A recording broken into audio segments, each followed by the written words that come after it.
This program is made possible in part thanks to generous donations from viewers like you.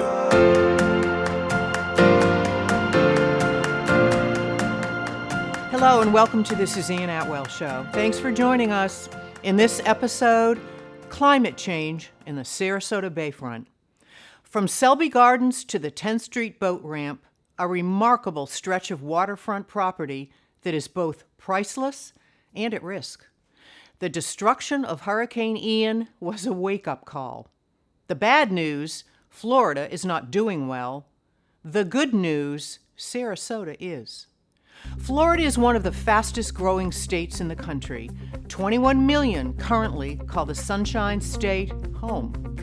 75% of them live in coastal regions. That represents a real challenge. At the same time, our population is rising, so are sea levels, and so is the frequency and strength of tropical storms and hurricanes. Seeing the dramatic images from Sanibel in downtown Fort Myers reminds us how close we came. The financial impact presents a direct threat to the state's economy. Two of the largest economic drivers, real estate and tourism. Insurance carriers are going bankrupt and homeowners' premiums are increasing at historic rates.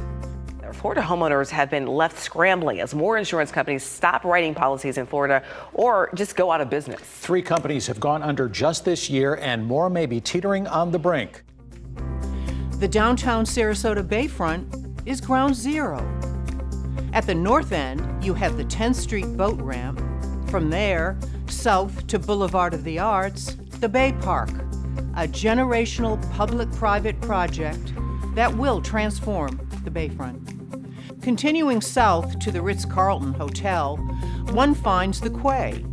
Construction is underway on several private developments that include luxury high-rise condos and waterfront retail properties. You can't miss the traffic at the base of the Ringling Bridge, where a new roundabout is being built. The construction continues in front of Marina Jack.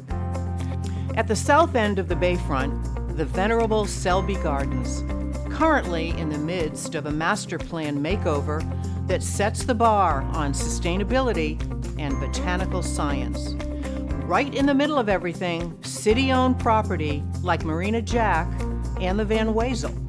Neither meet current building codes and are vulnerable. Flooding in Sarasota County is also a constant and growing threat. There's a lot going on in Sarasota right now, to say the least.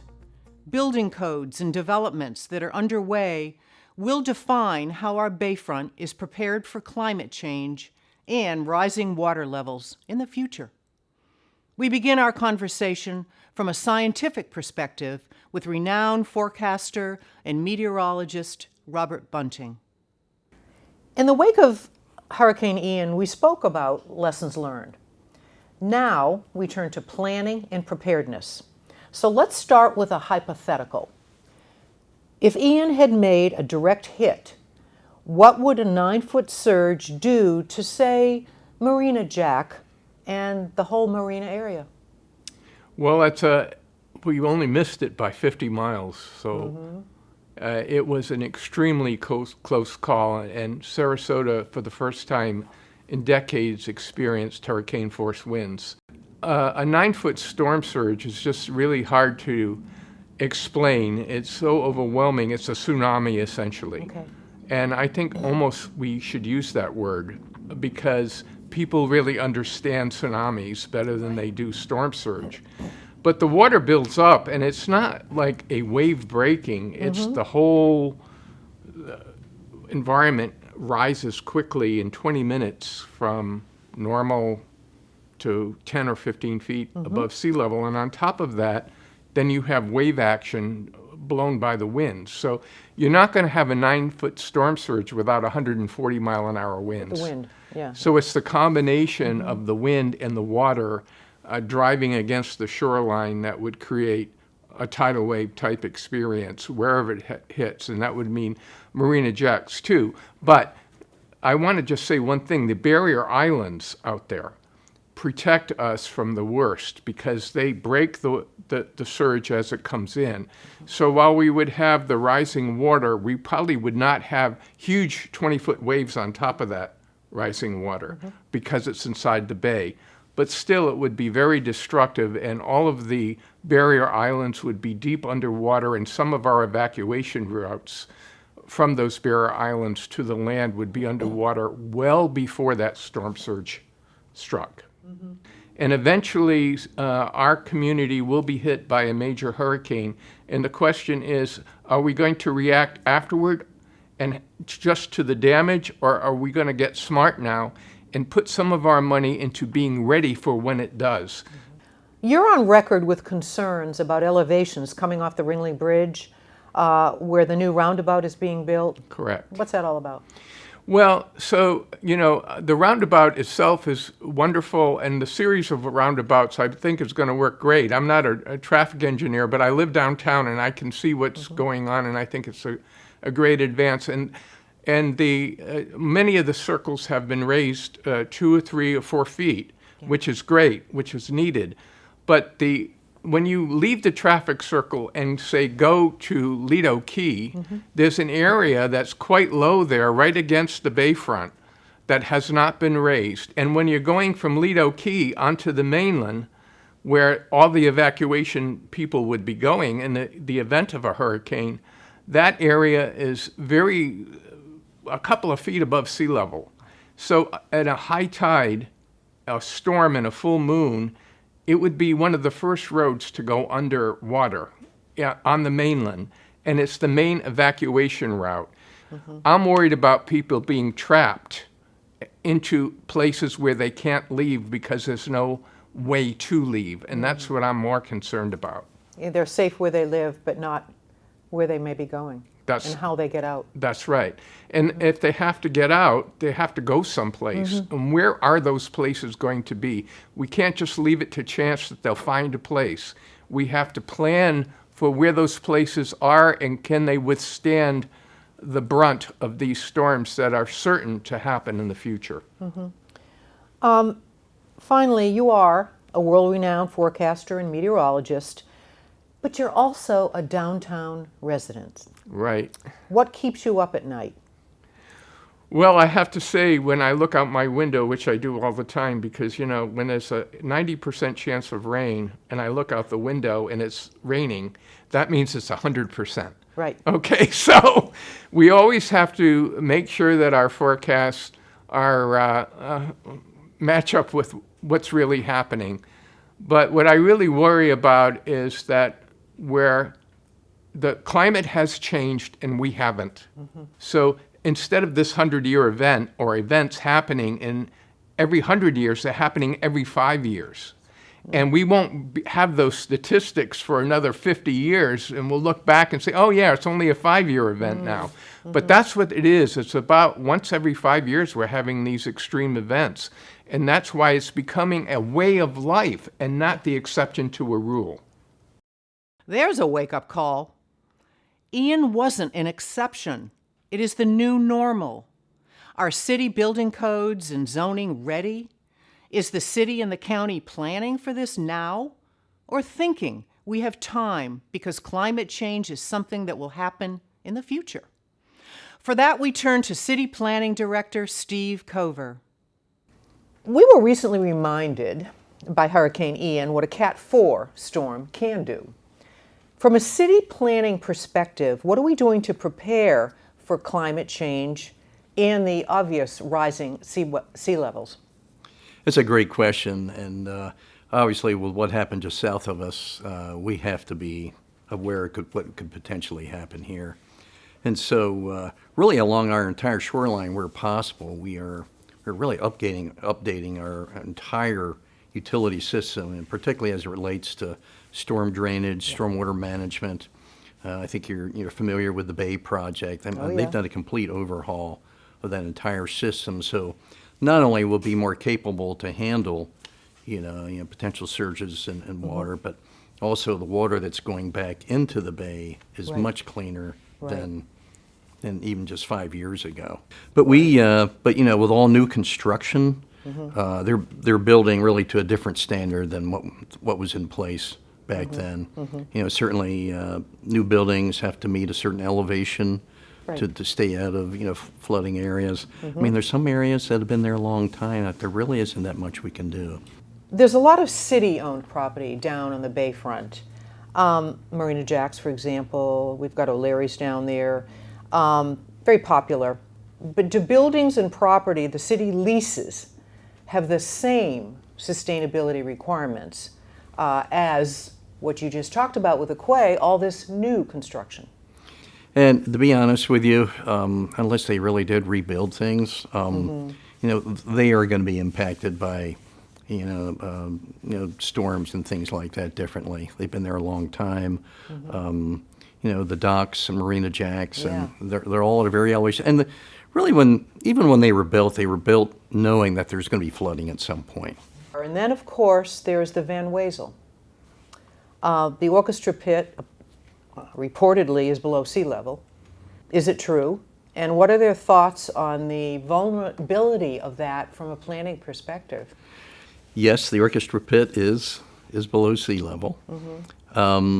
I think that structure has been very fortunate, you know, over the years. I mean, it's about 50 years old now. It's very fortunate that it hasn't had, you know, that much impact from storms and things like that. But you can't just assume it's gonna be that way for the rest of that building's life, you know. So, and obviously with the new Bay project and what's taking place there, and the proposal of a new performing arts facility, which will be sitting at a higher elevation and be constructed to meet, you know, all the current standards, probably, and then some. So a lot of talk about the Van Wezel, what its future is, repurposing it. It is in a very vulnerable situation, so I think, you know, when we look at ultimately what we're going to do with that structure, we're going to have to take that into consideration. What are your thoughts on that? Because there's petitions going around. There's talk about that. That's the big conversation. Yeah, there's a lot of different proposals out there. You know, one of the ones that actually I've been thinking about for a number of years is, you know, if you look at what's unique about that building, and it's been partially changed over time, but in its original design form, you had the seashell roof, which really is unique, different, and you know, I think is something that maybe we might want to come back to. You know, and so one of the options would be actually taking down the tower, restoring the seashell roof to its original splendor. And then, you know, so that it can handle storms and things that come in the future, you know, maybe opening it up such that you would have a covered outdoor amphitheater that looks out over the bay. Sure. It's so exciting right now because these changes are taking place. I know that makes some people a little nervous that these changes are moving so quickly, but it's all for the good. Very reassuring assessment coming from the city planner. Our timing is fortunate. New codes and standards of safety are being implemented just in time for climate change. The most ambitious example in town is the Bay Park Conservancy Initiative, an historic conversion of 52 city-owned acres from a parking lot into an urban greenscape. Phase 1 just had a grand opening. You know, we were so fortunate with you know, the minimal amount of damage we had with both hurricane and the tropical storm, particularly Ian. But the day after, I came out and walked around, and we had maybe 36 of our new trees that fell over and leaves everywhere, but very little damage. The team came back, and within a week, you couldn't even tell anything happened. And then the tropical storm came through and knocked about half of those trees down again. So we set them back up. But you know what? They'll be fine. We've got a very resilient, you know, vegetation that we planted, and so it's, you know, adapted once it get used to that. But we feel incredibly fortunate. Wonderful. Looking ahead to future phases, give us some examples of how climate change and rising waters impacts your design and all the building plans. From the beginning, the city asked us in 2017 and 2018 to incorporate their climate adaptation plan that they prepared. And in that plan, they took sort of a 50-year horizon of how to prepare, and so they asked us to do that. So we did. That's exactly what we did. And so our team, led by Sasaki and agency, analyzed what are the things that we would need to do to be resilient from sea level rise and from storm surge, hurricanes like we saw with Ian. And so we've incorporated that into our master plan, and we're working our way through it. As we build each phase, we're going to make this site resilient for, again, future climate change. Talk about some of the stormwater. I remember in the early phases of Phase 1, I would walk there with all these, the bioswales and Yes. all the kind of, the beginnings Right. of the great water that's going into the bay, the treated water. Right. Talk about that a little bit and how that has emerged. Right. Well, there's really two ways that we're looking at water. One is to help make the site more resilient. Of course, we have almost half a mile of shoreline down at Right. elevation 0. So, and then we've got a number of buildings, historic buildings, National Register buildings that are at elevation 6 or 7. And so, when you think about a storm surge of 10 or more feet, that gives you concern. And so we're working through how we prepare for that. But then we've also got a challenge, since all of this site was built prior to the Clean Water Act in the late 70s, our 53 acres, that's about 35 acres of parking lot, plus the half mile of US 41 to our east, drains about 300 million gallons of untreated stormwater directly into the bay every year, and has for decades. And so early on, we made a commitment to, as we built each phase, to put it through our stormwater treatment train. And so our team has come up with half a dozen different tools that we use to pre-treat that stormwater. Right. And so our first phase that just opened, we also pre-treat 75 million gallons a year of stormwater that wasn't previously being treated. Right. And so that's, we're very proud. Job one's building a great park for our community, but, right beneath it is restoring the environment and pre-treating the stormwater before it goes into our precious bay. Wonderful. What I'm hearing is that responsible building plans are not just about a Cat 5 hurricane. They're really about stewardship of our environment. Talk about that. Couldn't agree more. For us, our park is about $150 million public investment. The new Performing Arts Center initiative aside, the park's about $150 million. And so to make those sorts of improvements on a waterfront site with a 50-year time horizon, of course, we've got to think about sea level rise, but also tropical storms and hurricanes. You think about, you make all these improvements, and if we have 10 feet of storm surge coming to the site, what will it look like? And so state-of-the-art in park design, particularly waterfront park design, thinks about those issues and designs things in a way where much of the low-lying areas are floodable, where you can accommodate the flood. Yes, it can make a bit of a mess, but you clean it all up and you're back in business with a number of days. And any substantial improvements, habitable structures like concession and restroom, we built our first phase on higher ground, elevation 13. So, in fact, if you go out to Phase 1, you'll see that there's a gentle slope from the shoreline up to elevation 13 where the concession is. And so we're out of the floodplain at that point, and so we feel like we've protected that from sort of normal, Cat 1, Cat 2 hurricanes, and we just think that's the right thing to do. Wonderful. Finally, I want to heartfelt thanks to you, A.G. Lafley, the entire Bay Park Conservancy team, for an amazing job on Phase 1. You've exceeded pretty much everyone's expectations. So now we want more. We've heard. Phase 2. Yes. Please give us a timeline and hopefully an overview of what's coming next. So I like to say our overnight success is 8 years in the making for Phase 1, from idea to cutting the ribbon. Really about 5 years to get the master plan approved, get the permits, and build it. Well, our Phase 2 is going to be almost twice as much park. Phase 1 was about 35 million. Phase 2 is going to be 65 million, 14 acres. And we have already got almost all of the public funding secured to build it. And we anticipate beginning around April or May of 2023. And we expect to be able to build it within 3 years. So twice as much park in half the time. Tell us more about the specifics of Phase 2 and what it's going to include.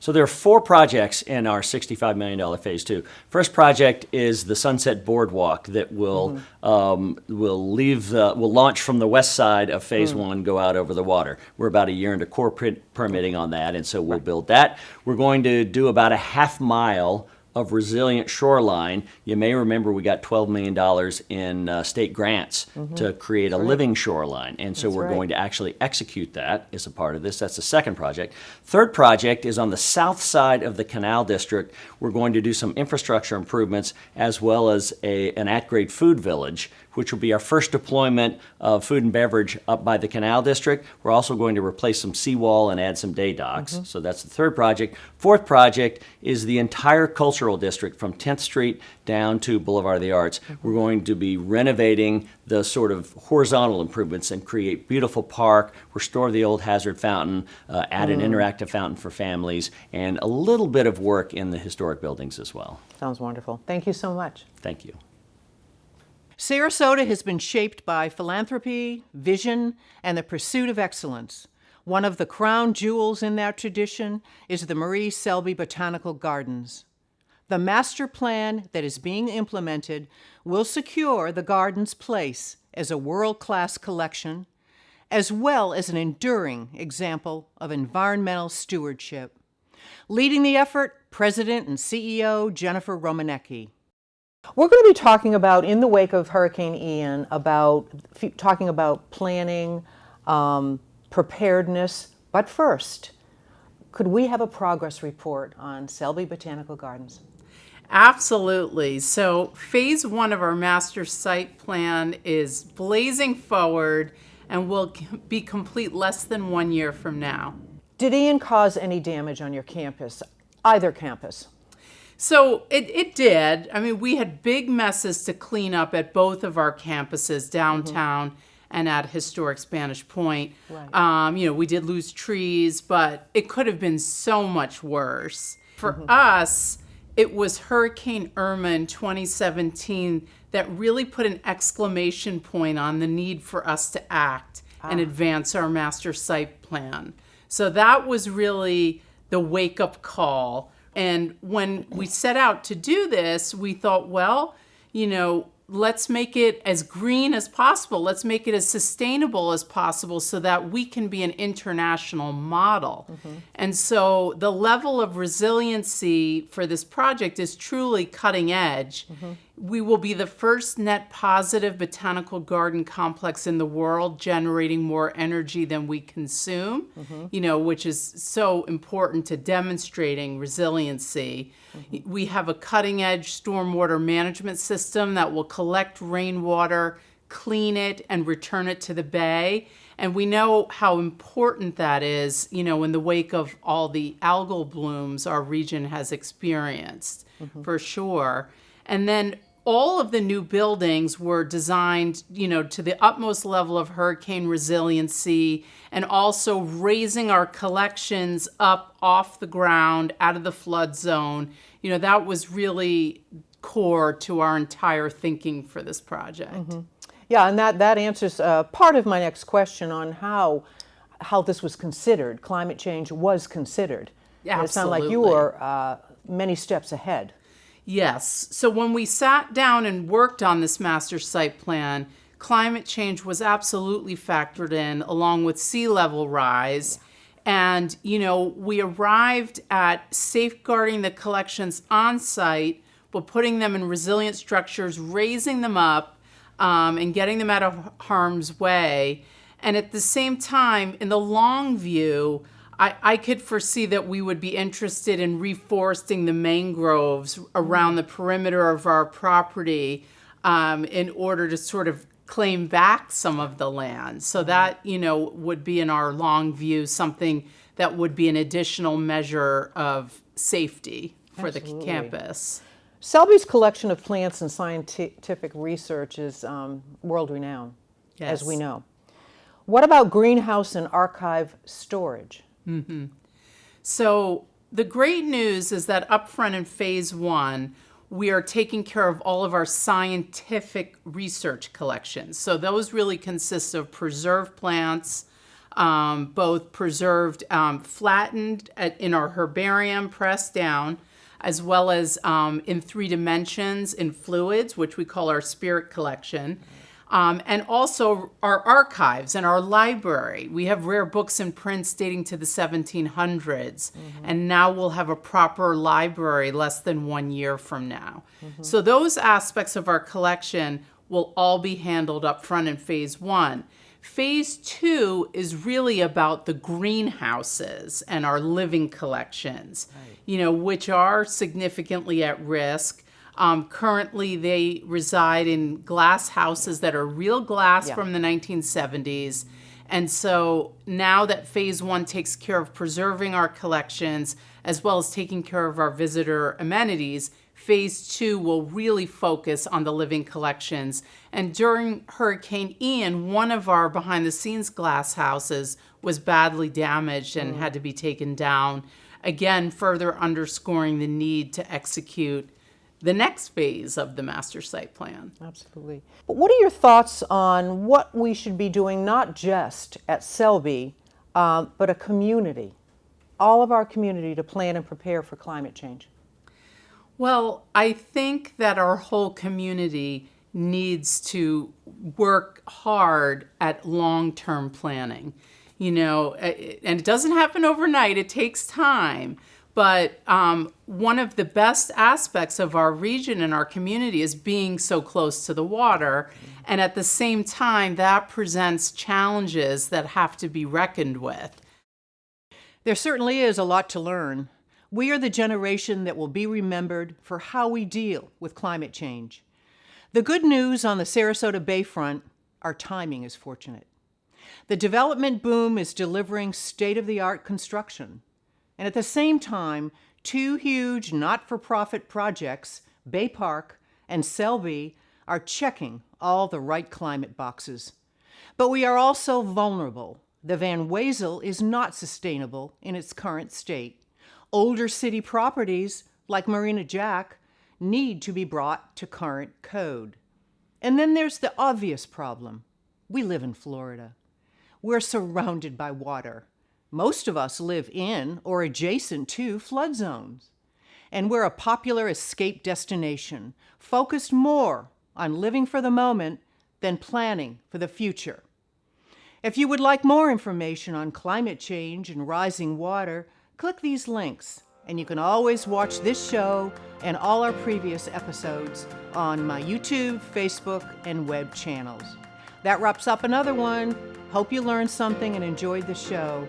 Until next time, I'm Suzanne Atwell. Thanks for watching, and I'll see you around town.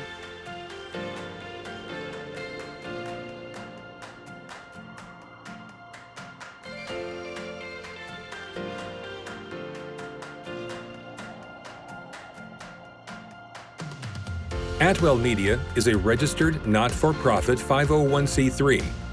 If you would like to support local public service programming like this, please visit our website, SuzanneAtwell.org, to make a tax-deductible donation. Thank you for watching.